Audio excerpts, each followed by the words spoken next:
बहुत समय पहले की बात है। अरब देश में कासिम तथा अली बाबा नाम के दो भाई रहते थे। दोनों अलग अलग परिवार था। अली बाबा जंगल से लकड़ी काटकर अपने गधे पर लादता और लकड़ियां बाजार में बेच आता। इस प्रकार वह अपनी आजीविका चलाता था। एक दिन जब अली बाबा एक पेड़ पर चढ़ा हुआ लकड़ियां काट रहा था तो उसने दूर तक अजीब सा शोर सुना। उसने देखा घुड़सवारों का एक बड़ा समूह धूल उड़ाता हुआ उसकी दिशा की ओर बढ़ा चला आ रहा था। यह देखकर उसके शरीर में उसने स्वयं को टहनियों और पत्तों में छिपा लिया। घबराहट से उसके दिल की धड़कन बढ़ गई। वह सांस थामे जहाँ का तहाँ बैठा रहा। घुड़सवारों का समूह उस पेड़ के नीचे आकर रुका जिस पर अली बाबा बैठा हुआ था। एक घुड़सवार जो सभी सवारों का मुखिया लगता था घोड़े से उतरकर सामने के पहाड़ की ओर मुंह करके बोला, खुल जा सिमसिम। और पहाड़ में एक दरवाज़ा खुल गया। वास्तव में यह एक गुफा थी जिसका दरवाज़ा बंद था। खुल जा सिमसिम कहने से वह दरवाज़ा खुल गया।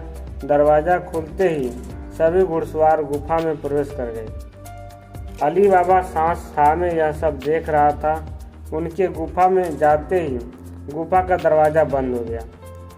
थोड़ी देर बाद गुफा का दरवाज़ा खुला और एक एक करके सभी घुड़सवार बाहर आकर खड़े हो गए। अली बाबा एक एक कर उन्हें गिनता रहा। वे संख्या में 40 थे। सभी के बाहर आ जाने पर उनका मुखिया फिर बोला, बंद हो जा सिमसिम। यह कहते ही दरवाज़ा बंद हो गया। घुड़सवार फिर धूल उड़ाते हुए चले गए। थोड़ी देर बाद जब अली बाबा को लगा कि वे लोग बहुत दूर चले गए होंगे तो वह पेड़ से नीचे उतरा और गुफा के दरवाजे के बाहर जाकर बोला, खुल जा सिमसिम। अली बाबा यह देखकर हैरान रह गया कि उसके कहते ही दरवाज़ा खुल गया। वह गुफा में प्रवेश कर गया तो दरवाज़ा अपने आप ही बंद हो गया। गुफा में पहुंचकर उसने पाया कि वह तो बहुत ही बड़ी ही थी। कुछ दूर आगे चलने पर उसे नीचे तहखाने में जाती हुई सीढ़ियां मिली। वह उन पर उतरकर तहखाने में गया।